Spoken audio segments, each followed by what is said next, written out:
You're tuned in to the MtG Cable cast, where they cover Magic, the Gathering finance. All right?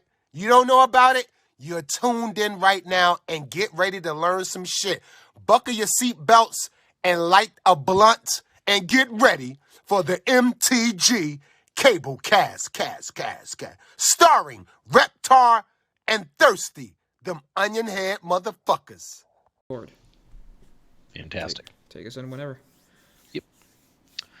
Alrighty, guys. Welcome to the newest episode of the Cabal Cast. And this week, we have an LGS-themed episode coming to you. And that is basically how to keep people engaged, what that looks like, what suggestions are, what's worked for us in the past, what hasn't worked, etc. Just to kind of give you guys a little bit more of the LGS perspective on how not just Magic, but gaming in general has evolved from our end as game store owners. Yep. So with that, let's take it away. So the initial question I have is just how difficult is it to try and keep players engaged at the LGS level? So this is actually a really big one for us here in St. Louis because within about a 30 to 45 minute ride of downtown St. Louis, you have, I think, last count 36 stores to choose from. Mm-hmm. Which is absurd, especially considering it's not a metropolitan area like Chicago where you have tens of millions of people. So really the big thing is, and this is not specific to LGSs, it's just business in general, it's just good customer service. Mm-hmm. It's being there for people. It's helping people and engaging with them and being able to set yourself apart by just being a welcoming, accommodating space. Obviously, with so many choices, location is important as well, because if you're in the middle of a population dense area, it helps. Yep. If you are in an area with an active nightlife, that can help too. But really the big thing to keep players engaged, and by that I don't necessarily mean with your tournaments, but with your store in general, is literally just try to be understanding, accommodating, and deliver a great experience when you walk in. And the biggest thing for that I stress to all of my employees is literally within 30 seconds, hey, how's it going? If you need anything, let us know. Or, hey, we'll be right with you in just a moment. Okay. Just acknowledge them. That goes a long way. Now, what about the products themselves?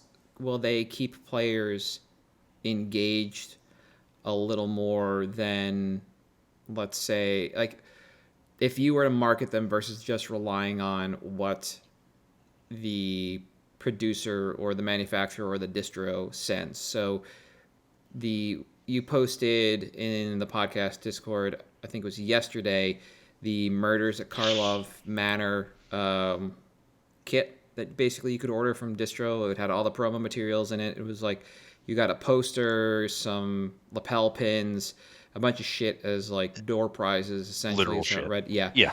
A bunch of stuff for Commander and the Store Champ stuff, right? That's all promotional materials. Is that kind of stuff good enough to keep your players engaged, or do you have to work hard on top of that? So that's a game-by-game basis. So I'll give two examples, and one is Magic and one is One Piece. Okay.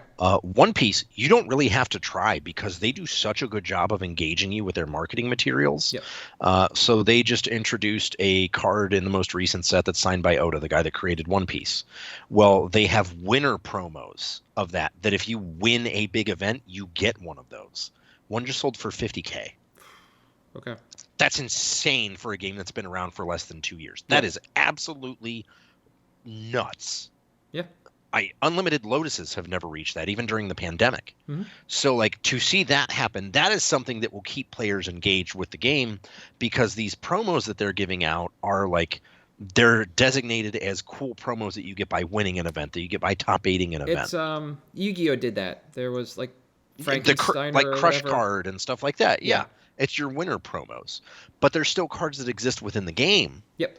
They're just the winner version or the super pre-release version. And in that game, it works wonders because their customer base cares about that stuff. Whereas you look at Magic, and outside of a few stores, nobody cares about the store championship saying top 8 from Star City Games or anything like that.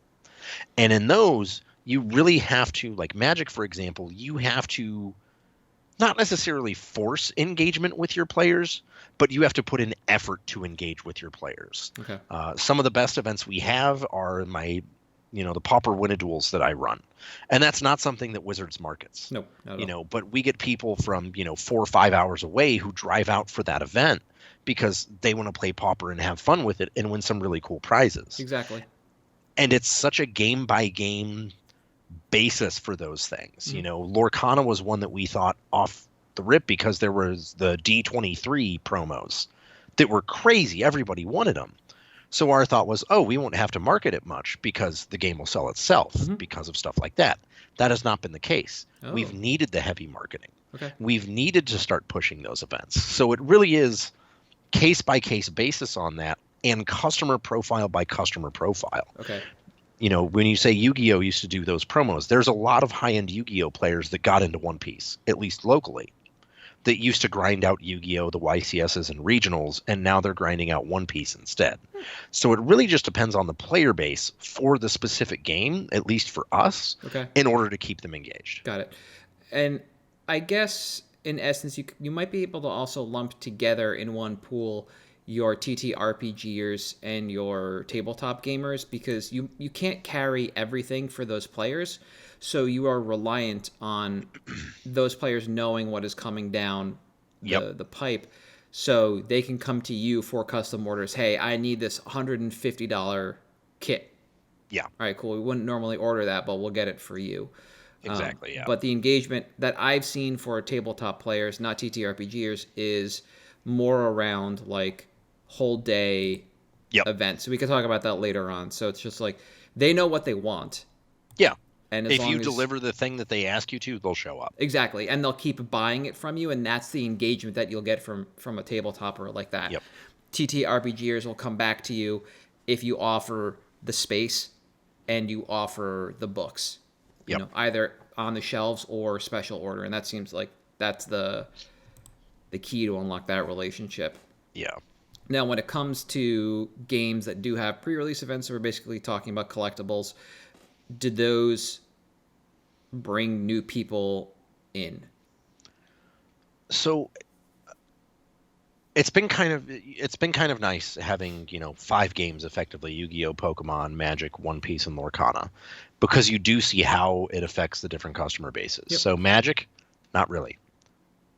Pokemon, yes. Oh. Yu-Gi-Oh!, not really. Mm-hmm. Lorcana, yes. Mm-hmm. One Piece, not really. Oh. And the reason I think you see Lorcana and Pokemon bring in new players is because of the demographic they go after. It's not your typical gamer demographic. Pokemon gear's younger. So the people that we get for Pokemon pre-releases, it is younger kids that are coming in and getting into the game because they've played the video games. They watch the anime that's still on. Exactly. Right? They've been exposed to it in some way, and then they're like, okay, I want to check it out. Got it. And Lorcana has a younger trend, as well as your Disney crowd that comes in as well. And that's really the surprising one, because I frankly did not expect the Disney crowd to get into Lorcana for the game. Okay. I expected it to be for the collectability of the Disneyana. Yep. Because that's what they're there for. Yeah, the art on it, people can continue to collect their character from whatever it is they like. Here's all the Elsas, whatever that is. And that hasn't really been the case. Now, we do have a few new people here and there for the other games that come in, but it's not like, we may get 70 people for a Magic pre-release and 2 of them are new. Yep. Okay. So in the notes, I did have something about here, basically the difference between a long tail game, meaning one that's been running for forever, versus something that's new. So I'm glad, skipping over that, I'm glad that was brought up, and there is that kind of trend. It's very visible. But you can expect your returning players to return if they are engaged with you in this as the store, correct? Yes, and I think that one of the things, and I want to highlight this a lot, is Ravnica Remastered. Yep. Was one where we saw returning players who we hadn't seen in 2 years. Okay. Now, granted, we're one of the only premium stores in the area, and that was a premium-only pre-release. But there were people that drove from an hour away and literally said, no, I'm here for the nostalgia. Mm-hmm. So that's an evidence of the product driving people in who are returning, but also kind of new. As far as getting those returning players to return, it's almost like it's habit for a lot of people, especially with pre-releases. I go to my Sunday pre-release at this store. I go to my Saturday night at this store, my Saturday morning here, my Friday afternoon here, and I may hit up a Friday night. If I do, it's one of these two places. Yeah, it becomes routine. Right? Yeah, it's the routine that every month and a half, 2 months, 3 months, whatever the release cadence is at that given moment for Wizards or Konami or Pokemon Co. Yep. That's what they're doing. And Magic, and this is something that has been discussed on a few different finance podcasts, is it's not trending as a game that's picking up new people that much. There's a lot more people playing on Arena. There's a lot more people playing casually, but it's not something that has necessarily trickled down to the LGS level. Yep. So we do, for Magic, need to put in a little bit more of that effort in order to keep them engaged with it and to keep them returning. Makes sense. Now, you did touch on briefly in a question before about like things that matter outside of the store versus not in regards to top eights and accolades like that. So the idea of store champs, as espoused by WotC a while ago, was to basically just let people kind of run events at the store in the sense that they have something to play for, play towards, bring people in, do it however you want. And I assume that doesn't really do a whole lot for even competitive players to necessarily keep them engaged if there's not a nice or a good enough carrot at the end. But I do want to branch this question because we do have the idea of store champs for a competitive card game where you're just playing at the store. This isn't a trial. This isn't a qualifier. This isn't anything but Cloud for the store versus something that's more contained like the tabletop RPGers. And I know people run season-long events because it's basically the only way you can play is just some games take so long. There's only so much time to be played, so you play a longer style game and maybe you give them a store champs there. For those two crowds, does a localized series or championship matter that much to, let's start with first, competitive card gamers? So with competitive card gamers, we actually had a circuit in St. Louis for a little bit, and we had a circuit at Moonbase for a while. Mm-hmm. And it was good, but it had to be the carrot at the end of the stick was what they were holding for. So what we did basically was, we had a series where it was $25 buy-in per person. $15 of that went into that event. $10 went into the grand prize seasonal event. Mm-hmm. So that when people queued for it, there was a prize at the end of the tunnel for them to get onto. And it was straight cash money. There was no question. Straight cash money.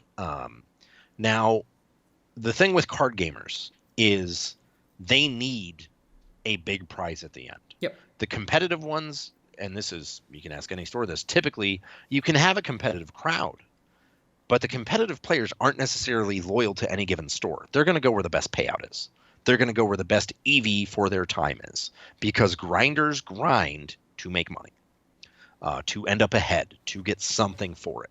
So you can have those champ style events. You can have those trophies, but it needs to be worth it at the end for them to do it.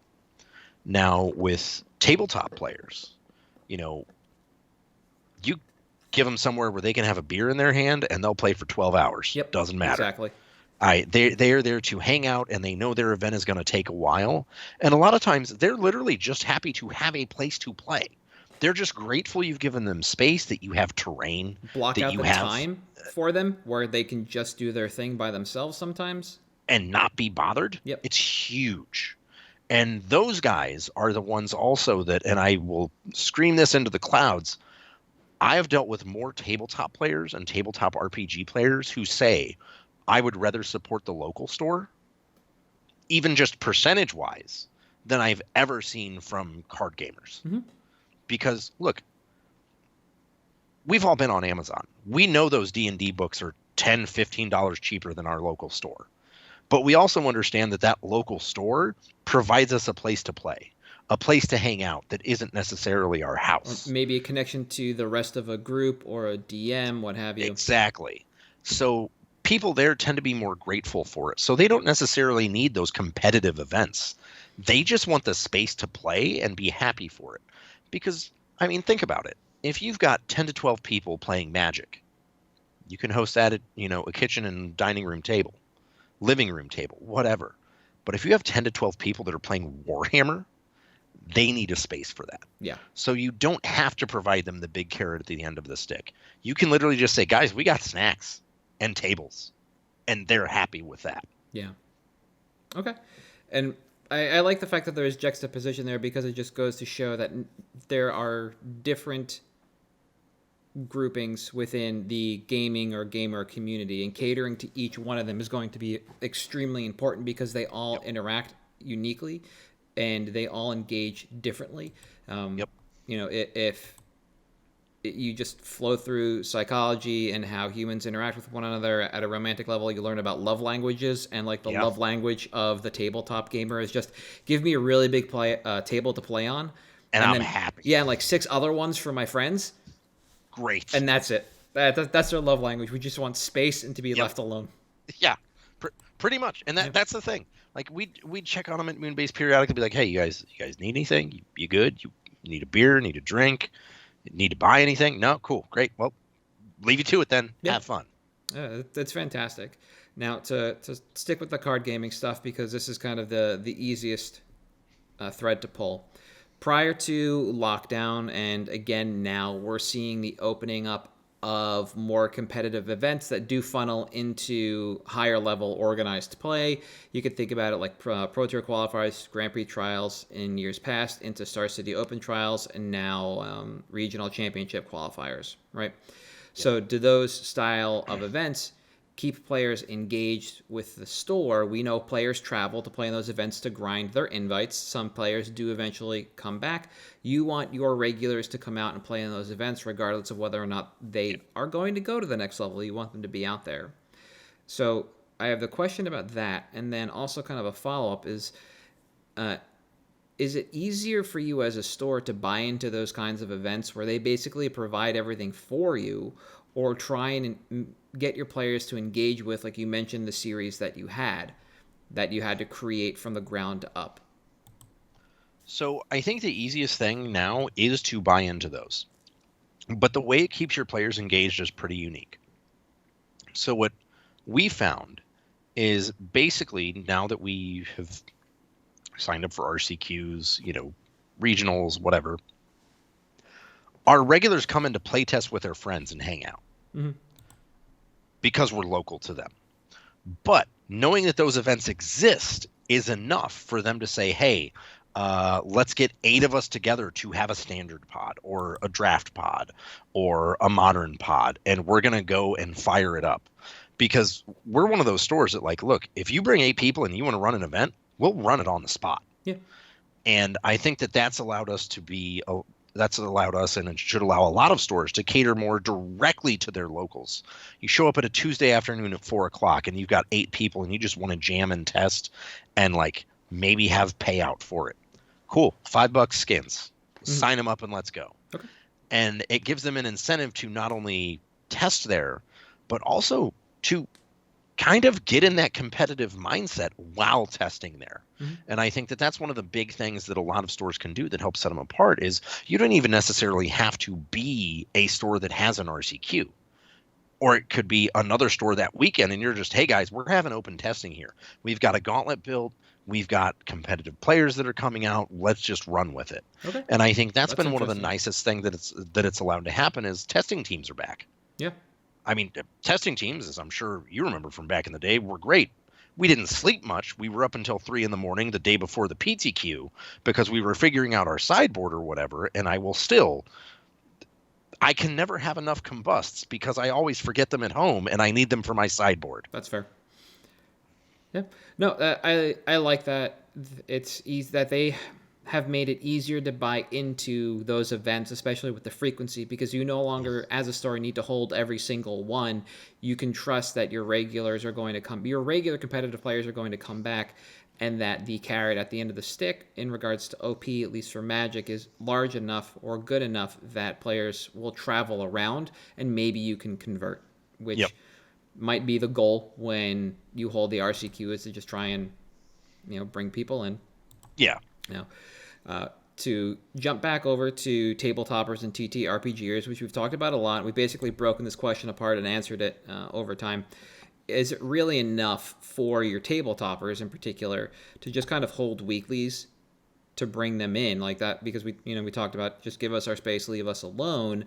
Yeah. Is actually putting together the weekly event in the season of games to be played for a tabletopper generally enough to bring them back. Like, let's say you didn't do custom orders, giving them a place to play like a number of games in a day, and know those games count towards something because you're running the season or whatever Yeah. it is for Warhammer, for instance. Like, is that good enough?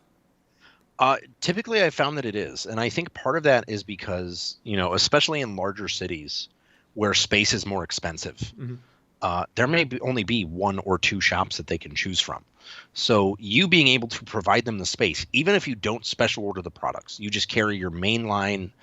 For those of you that don't know, if you ever order Games Workshop, they have a catalog of you have to carry X amount of these sets in order to be a Games Workshop I did not know vendor. So you can literally just carry that baseline. Yep. If you provide the space, people will still come. They will still engage with the products. They will still spend money. And it's not like it's a lot of minis.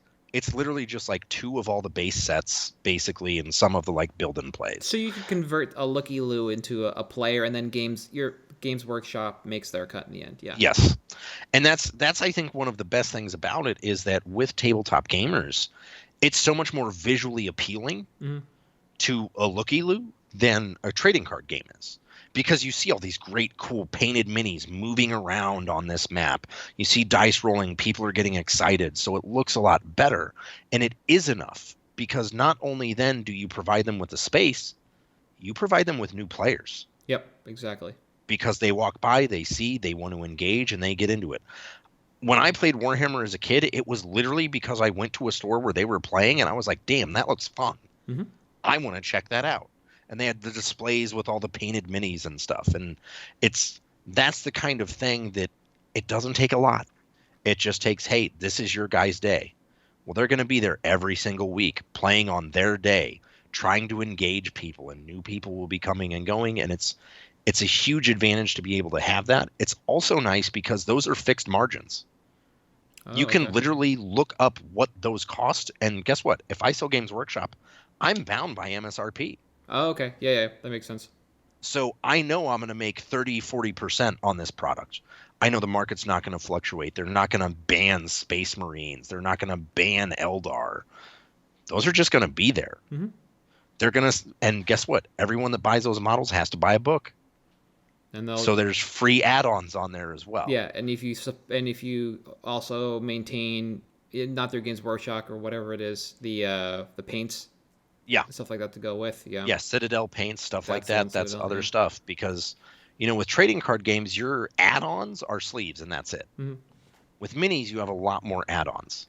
So a lot of stores, there's actually in St. Louis, there's 2 stores that specialize in minis. And that's literally like they have one night where trading card games happen. Sure. But other than that, it's minis 5 days a week because that's just what they do. Yeah. And just giving them the space because they have 1 league night out of 5. The rest is just open play. Yeah.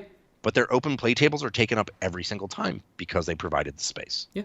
My LGS has one of the walls that there's two main walls that have tables, and half the room is dedicated to tables for card games. The other half is dedicated to preset and standing minis tables. So it's got painted flock on it for anything you want. There are a couple Star Wars setups. So there's like Hoth. There are a couple cityscapes in general. And I think 2 weeks ago, a group was playing. It sounded like they were farming because they were talking a lot about chickens and eggs and sheep. And it wasn't like some Eastern European board game where you're trading like sheep for wood. But it definitely sounded like they were farming on that table. And I did not get a chance to see what was going on, but it was exciting all night long just to listen to these guys as we were playing Legacy. It was fantastic. Yeah. Okay. So now we got the last 2 questions coming up, and I think these are some of the more interesting ones because they're pretty general. So how do you manage or encourage crossover customers to keep them engaged in multiple games? Which can be a pretty tall order because some of these games have a number of formats. Yep. and require a big investment. So I think one of the biggest things with this is, and this is something that I think a lot of stores struggle with, is don't force it. If a customer is going to engage with multiple products, they're going to ask about them. And if they ask about them, try to call someone who's, I mean, you have product specialists, right? You have your guy that likes Weiss Schwarz. You have your guy that likes One Piece. Try to get them over there. Because generally speaking, if someone is talking to me about something that they're excited about, I get excited about it. That's just how it is. I'm excited. They're excited. Everything's great. And that's going to be your best way to do it. The other thing is just simply paying attention and knowing what's out there. So if I know right now Lorcana is super hot, great. Well, then I'm going to stand by the Lorcana section of my store, and if someone needs help, I may invite them over to the Lorcana section. Just pretty good, I'd think. Okay, yeah. Now, like it's super easy, because the thing about card games and gaming in general is, again, kind of like I touched on the other question, the eye appeal, the visual catching. That's what's going to do it. The other thing is just run multiple events in a night. Yes. The amount of times I have seen a Yu-Gi-Oh player or a Magic player or a Lorcana player or a One Piece player stand over one of the other games on a night where they're all running and just kind of get a feel for it. See how people are interacting. See what the board states look like. That engages people. And that's one thing that I think a lot of shops miss out on is, and maybe it's due to space constraints in some cases, maybe it's just due to not having enough people, whatever the case may be, being able to run multiple games on a single night is a huge way to get people to engage with multiple games. Because look, man, this standard meta's stale. I don't want to keep playing this. Let me see. Oh, wait, I could do One Piece tonight. Well, let me go check this out. Oh, there's a red deck that's really fast. I play Burn. That's just like Burn. Let me get excited about that, and now I'll engage with that for a little bit because I'm burnt out on standard. I'm here all week. My LGS does that as well. They have a PA system and what they call a jumbotron in the middle of their L-shaped room, and whenever a round ends, they make sure to use the PA and announce it, and then they announce when pairings go up as well. So it does kind of get that crossover. I know on Monday nights that of the 2 scheduled events, the rest is kind of free form. It's commander pods that you sign up for. Yeah. And you just jam that and move on. There's no like actual event. And the tabletoppers who just come in to play either through their leagues or for fun, it's Legacy for Magic and Flesh and Blood, and that's it. That's all that runs on Monday nights. That's all they use the PA for. And I can tell you, I've definitely started listening into the Flesh and Blood players early on in the events because they start a little bit earlier than us, so I can hear what they're complaining about. Yeah. And unironically, it's awkwardly about fast artifact mana in Magic. They've complained more about Crypt and Soul Ring than I've heard EDH players complain about, and I don't know why that's coming from Flesh and Blood players, aside from the fact that they must have been transitioned Magic players. Good Lord, yeah, that is wild.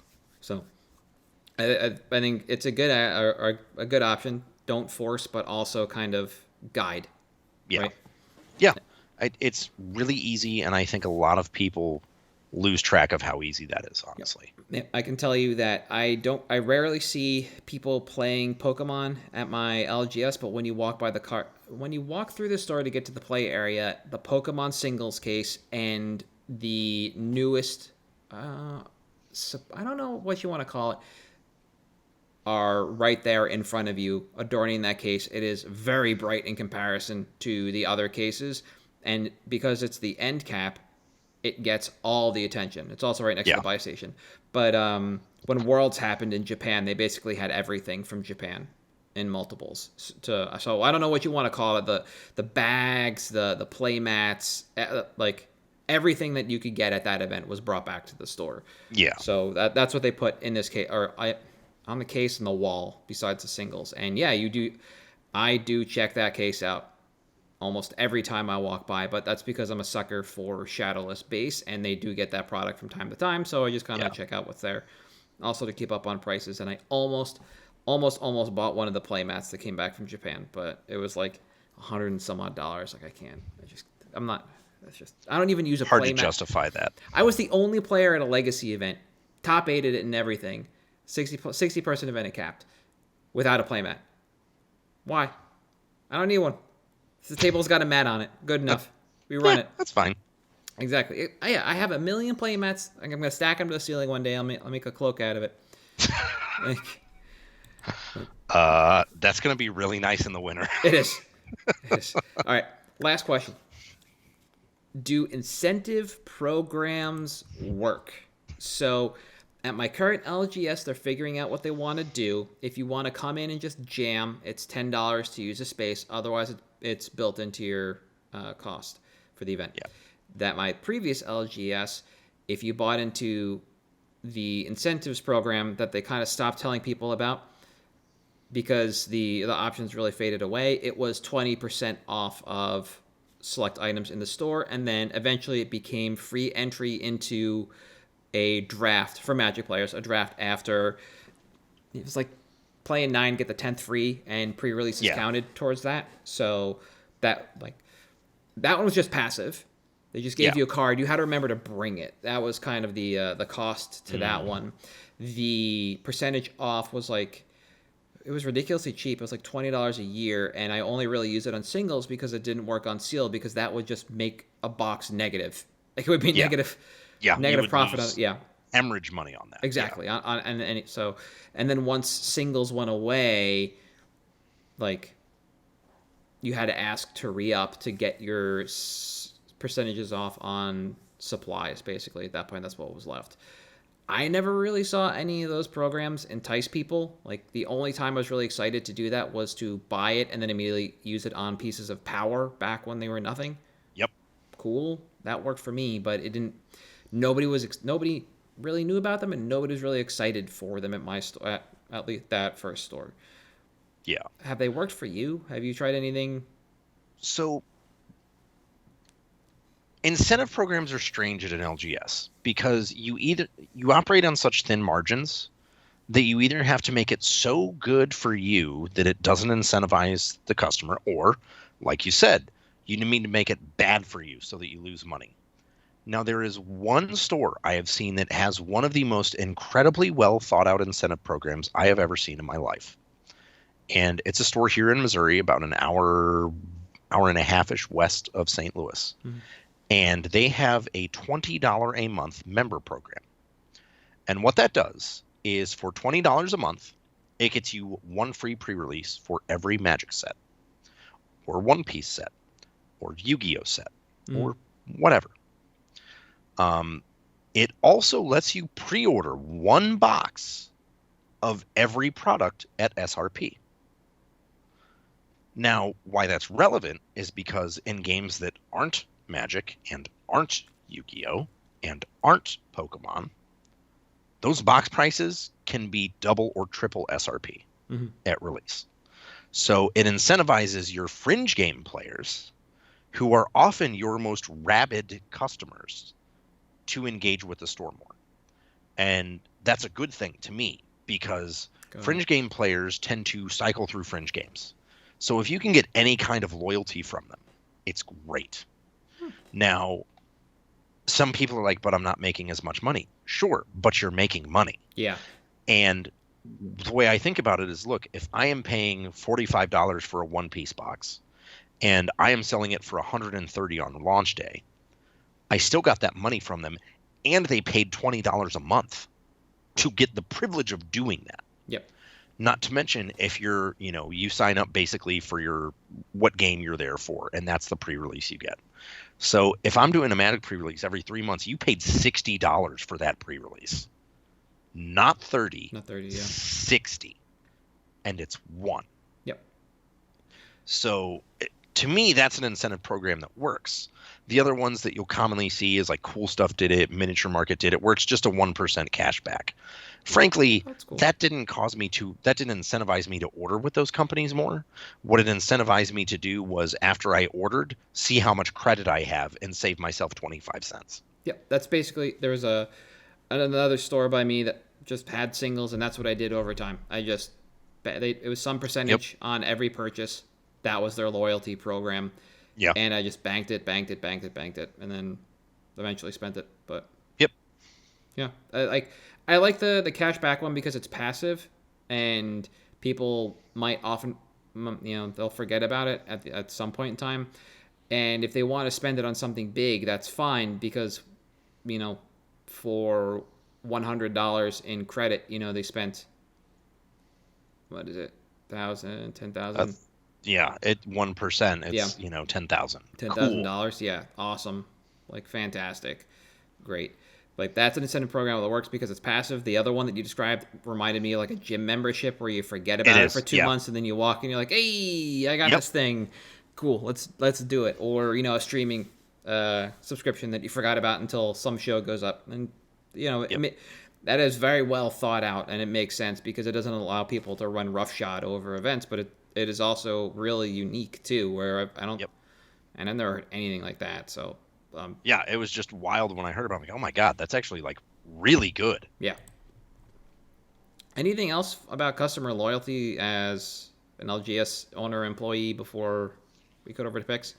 Not really. I think the one thing that I would stress a lot of stores to do more is be mindful of your customers because they do pay your bills, and listen to them. That is so crucial because your customers will regularly tell you exactly what they want or need from you. Allow them to do that and make sure you are listening to it. You may not like it. You may hate it. Doesn't matter. Look, man, they're the ones paying your bills. Just do it. Yeah. I think perfect. Fantastic. Customer service, king. Right? It really is. Right. We're heading on to picks, and I'm going to go first this week and talk to everybody about the card Monster Manual. So Monster Manual is from CLB, Commander Legends Baldur's Gate. It is an adventure card. The adventure side is Zoological Study, costs 2 and a green for sorcery. Mill 5 cards, then return a creature card milled this way to your hand. And the main part of the card is an artifact. It costs 3 and a green. And it has an activated ability. 1 and a green, you may put a creature card from your hand onto the battlefield. Now, these are a bit disparate when you think about it. Like, you're only milling 5. What are you supposed to be doing? How much setup do you need? Or do you really just play it because this is Elvish Piper with haste and a little more robust with option. Extra steps. Yeah. Well, I wouldn't say extra steps. No, yeah, you're right. It's not extra steps. The extra step is a cost mana to utilize, but it has haste, and it's not a 1/1, so it seems pretty decent. Yeah. Now, I just had the stocks graph up, and it looks pretty flat from what we've seen, and that's kind of like why we're here. I'll bring the stocks graphs back up. We'll see it spiked right around Rixalan, whatever this was, LCI, Lixalan, and we've been kind of trending down ever since, and I think this is just a fine time to pick this card up. So when I put this in my notes on December 4th, Card Kingdom was buying 26 copies at $5. They had none in stock at $12, and there were 94 listings with a market of $12 on TCG Player. When I was taking my notes, Card Kingdom was buying 41 at $5, so the buy price stayed the same. Quantity went up. They had 3 for sale at $12, so that stayed the same. So they didn't believe that there was enough demand to increase the price of this card in the last couple months. And there were 208 listings on TCG Player with a $9.36 market. Back in November, everything was basically zeros and really cheap. So if you had bought in before the spike, which is what we saw at LCI, you'd be doing great if you can move this card, and was very possible. Right now, Card Kingdom is actually buying only 18 at $5, so it does look like somebody kind of shoved at Card Kingdom. And there are 217 listings on TCG Player with a trending downward market of $9.21. But again, I think this is a fine buy, and we're going to cover why in a moment.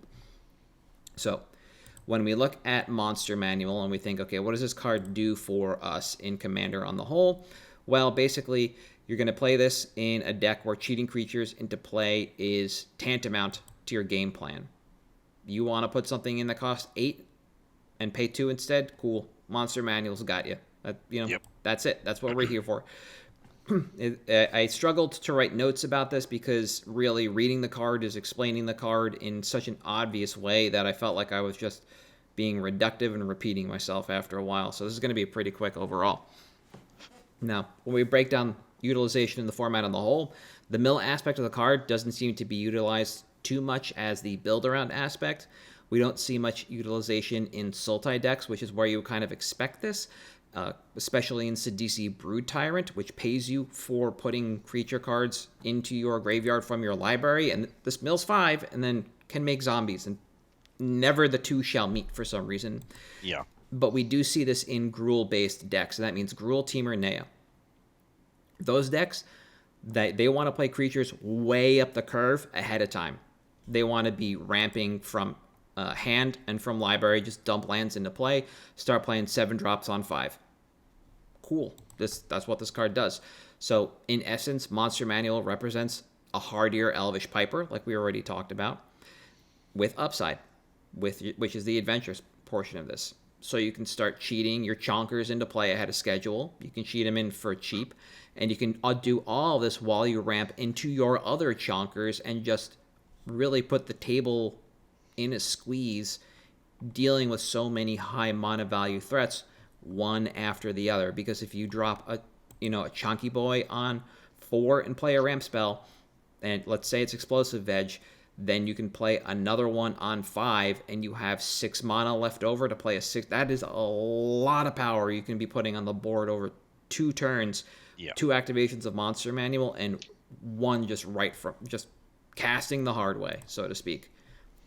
Like, this is great for those kinds of decks. Monster Manual is not a terribly subtle card. Its impact on a game is pretty straightforward and should be a consideration when you're looking to play well ahead of the curve. Now, this can be a pretty casual kind of card when you're playing a more casual game with something like Worm Typal and Baru Worm Speaker, because that's a thing now. Or you can be more aggressive with any version of Dinosaur Typal, for instance. Or you can go all the way to Xenagos, God of Revels. These decks just flatten the table very quickly.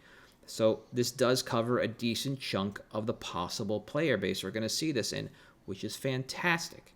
That's what we want. We want the widest net possible. All this to say, this is an effect that will never go out of style. It's only going to get power crept like Elvish Piper before it, and it has taken a very long time to power creep Elvish Piper. I don't think we saw this. I don't think we saw Elvish Piper since 8th or 9th edition, if memory serves. Believe that was correct. Yes, 9th, maybe 10th. You are correct. Oh no, Magic 2010. So yeah, basically back-to-back years, right? And Elvish Piper, for those that don't know, I'll bring up on Scryfall quickly. It is basically the exact same card. 3 and a green for a 1/1 Elf Shaman. 1 green, tap. You may put a creature card from your hand onto the battlefield. That's it. It's the exact same card as Monster Manual, except it is on a 1/1 body and costs 1 more mana to activate. Now, timeline on this. We are losing a bit of steam at the moment, which we've talked about. It's coming down from what was a seemingly unsustainable spike after LCI, but the sales velocity is constant. It averages about 12 copies per day between LP and near mint, and a rough estimate says we should see supply drain in about 2.5 months, which is why I like this as a pick. As that happens, though, TCG player prices head towards and well over $12, and we can begin to exit into the open market at that point in time. So if we buy in now, we're going to be able to exit for a nice 30% profit on this in about 2.5 months, which isn't that bad overall. Now, moving to buy list is probably going to take a lot longer, maybe towards 6 months, as CK seems fairly hesitant to restock these and is really only offering 40% of retail on them. And I believe that is currently the number, 41% for the set art, which is fantastic. Now, reprint equity on here. This is a bit tricky because it did come out in the Commander set. It came out in Baldur's Gate. And while the card name is tied to Dungeons & Dragons and thus Commander Legends Baldur's Gate, it's hard imagining they don't find a way to wedge this into universes within somewhere in the future in a precon. The actual newest reprint of Elvish Piper was Tales of Middle-earth Commander, but it was just Elvish Piper. and that's kind of where it's lived. It's just been in weird supplemental sets here and there that people forget about. And that's kind of how I would expect Monster Manual to reappear, which is it doesn't have to be an homage set or anything like that, just a set where they think Elvish Piper is going to be great. But predicting that is difficult because they don't like putting Elvish Piper or anything either. It has yet to be in an actual commander set prior to Tales of Middle-earth, where it kind of fit thematically. Yeah. So I think we're actually kind of insulated here. By quantity, I have a couple of these from drafting CLB the few times I did, but I'd be in the market to fill out my like 2 or 3 commander decks that could utilize this card, and then maybe have a few left over for trade, which would probably be, I'd be happy somewhere around 6 or 8. That is a little bit of an amount to hold on to. You're looking at like between $60 and $90 to pick up those 8, and if you're comfortable sitting on that for 2 months, I think that's perfectly fine, because this is such a casual card. It has, or competitive casual if you want to look at it that way too, decent appeal across such a wide group of people. I think holding these and tossing them in the binder to trade out is a perfectly fine way to exit them. And so if you wanted to go deeper, I think that's fine, because there is no shortage of commander players that just want to play big dumb idiots in commander. And green is that color, and this card only requires 1 green pip. Pretty good. So that's Monster Manual. The one thing I do have to say is it's not Teamer, it's Sita. Thank you. Oh, we're going to the Volvers? Yeah. Set of Volver? Okay. Yeah, that was great. Those were the days, man. Rug, junk. All I remember is Necra Volver and Dega Volver, and I can't even... Yep. I'm going to guess Necra is Abzan. I think it is, yeah. Let me... that's going to... The Volver. Necra Volver. Yeah. The Volver cycle. It is, in fact, Abzan. That's the best color combination by far. All right. Anyways, speaking of big dumb dudes and commander products... Yes, this is one of them. Of all of them, this is one. In fact, it is all will be one. Chisgoria Forge Tyrant. That's a mouthful. Yes, this card's 9 mana and plays really well with Monster Manual. It also plays well with artifacts because it has affinity for artifacts. Now, it's a big dumb dragon. It's a 5/4 flying haste. When it attacks, exile the top 5. You may cast an artifact spell from among them this turn. And if you do, it has affinity for artifacts. That's so text. I am picking this because this has some of the weirdest stuff I have seen going on with a card that has existed in Collector Booster era. So the base version of this card, you could only get it in set boosters from Phyrexia All Will Be One. Okay. It is one of the only cards I have seen where the foil delta and the non-foil delta has widened as time has gone on. Now, it's not huge. We're sitting at about, I think, $3 with shipping for non-foil and like $6 for shipping with foil at low right now. But the really interesting thing about this is that right now on TCG, this card has 189 listings. When I mentioned I wanted this to be my pick 2 weeks ago, it had 250 listings. Yep. There is, I believe, barely over a single page of sellers with 4 or more, which means that every single one of these 189 listings is 1 to 2 cards. Now, seeing the velocity on this, it's not insane. It's maybe 3, 4, 5 copies a day. That means at this rate, we're looking at, realistically, 2 months before we dry up.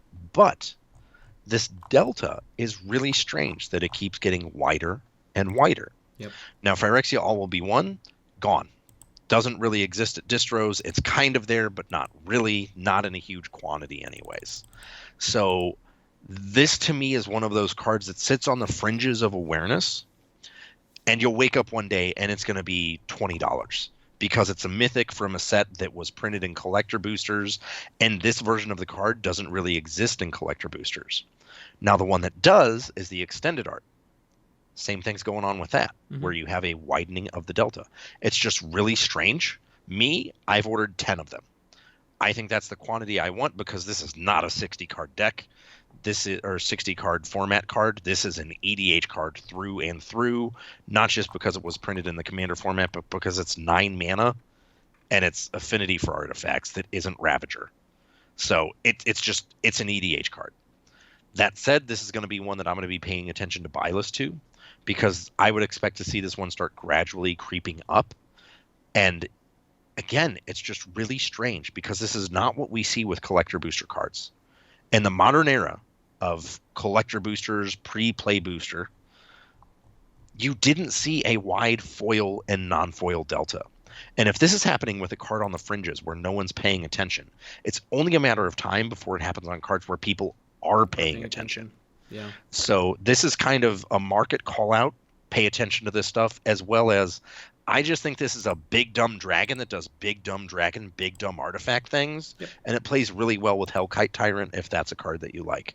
But it just, to me, it merited mentioning because seeing that widening delta happen, which is so atypical for a collector booster set, just stuck out so much that I needed to make sure that I mentioned it, that, hey, this is something that's happening now. We may want to start paying attention to this as we move into the play booster era, where things are changing again on how these cards are inserted, how these cards are opened, how they're collated. You know, the draft boosters are gone, so there's no 12-3-1 anymore. Those days are long gone. Yeah. So these rarities and these insertion ratios are becoming increasingly important as we move into the new play booster era, where we only have play boosters and collector boosters. And this was something that I thought bore calling out. So it's really easy, really cut and dry. I think it's a solid pick because if this keeps happening, we need to pay attention to it. And because it's a big dumb artifact, it's more or less plane specific. That's it. Yeah. It's easy. Yeah, I didn't realize the block of text underneath this basically just let you cast an artifact off the top for free. Yeah. And so the more I read this card, the more I like it in Commander, and I don't know if this is weird. The artifact deck always seems to be helmed by like the most ridiculous stuff you can think of, because it's just like, how many levers do I want to pull before I either win the game or Daffy Duck my way out of the room? And when I read Chiscoria, it's just like, okay, I'm going to play Mycosynth Golem and like Lattice and all this other crap. And then I think about it, I'm like, no, this is just Bosch. This Commander is just better Bosch. You just play the Bosch deck and you do Bosch things with it. But you can cast your Blightsteel Colossus for 0. It is pretty ridiculous. Good. And this isn't like... Soul Ring taps for 3 with this guy. That's great. It is insane. The artifact deck used to be helmed by Memnarch, and it was a combo deck where you just stole everything all the time. Yeah. And then we kind of shied away from it. We've picked up some great commanders. There's that weird, I can never remember the name of it, the vehicle thing, Liberator. Shorikai? No. Oh, yeah. Liberator's Urza's Battlethopter. Yeah, that's Battlethopter, yeah. On its way to being a $4 card. Yeah. That thing. Good call out, that one. Yeah. This is a good commander. Heart of Ghirapur, the Hog. Yep. Another good artifact commander that we've seen come out recently. Bosch still remains pretty high. You have one version of Karn, the reserve list Karn, right? Yeah. Silver Golem, like another great commander for this deck. Duretti Scrap Savant, another commander for the artifact deck, because it was from the Planeswalker year and has that line of text at the bottom that says it can be used as a commander. Like slow bads are generally not good as commanders. They're pretty bad. Yeah. You have all these options, but there hasn't seemed to be anything to really coalesce around as the artifact deck and say, like, no, this is what we're actually doing now. This is how we're going to do it. And this seems like the card that should bring it all together. My long circuitous soapbox there was basically all to say, like, the artifact deck has come so far. It's been given so many options that it seems like analysis paralysis. Yeah. And Chisgoria is the kind of commander that the non-turn all my artifact creatures sideways and kill you deck can play. This is where you can see, what is it, Hellkite Tyrant? That's the one that steals all the art, hoovers them up, right? Yeah, and if you have more than X amount, you just win. Yeah, exactly. That goes in this deck, that goes in the Bosch deck, so just play this deck, right? Yep. And I think it was a good delta to call out. Seeing that price, the price point widen, that delta grow. Real super interesting. This seems like an underplayed commander overall, and an underplayed card overall. So this deserves a look anyway, because dragons that do things with artifacts are generally pretty sought after. This is no ancient copper dragon, but it also is probably closer to Blast Furnace Hellkite, which is a card that people are just going nuts over. And it is just a really good look. And for most people, including myself, most likely a sleeper.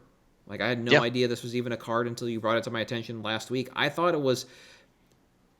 I played through Mirrodin, so I thought of Tail of Chiskoria and Tooth of Chiskoria, so I thought it was just going to be some weird mopey artifact, not an actual creature. Like, no, here we are doing a thing that actually makes sense. So I'm really glad you brought this up, and I'm really glad that people get to see this card, understand that is a decent card in Commander, and also what's going on with the price, and in the conversation about, like you mentioned, we're in a new era now, right? We have play boosters, collector boosters.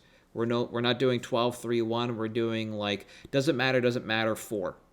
Like, pretty much. That's what's going on now when it comes to draft boosters. And so this is going to be really important to see what happens with these old packs, what happens with those cards as they move out, and then what's going to happen with new things and what the quantities and the insertion rates are going to look like moving forward. So it just covers a lot of really nice bases overall. I think it's if you don't like it as a pick, I think it's a really good look. Yeah, so worst case, I was like, this is a call out that we need to do. If you don't like it as a pick, fine. If you do, great. Cool. Yeah.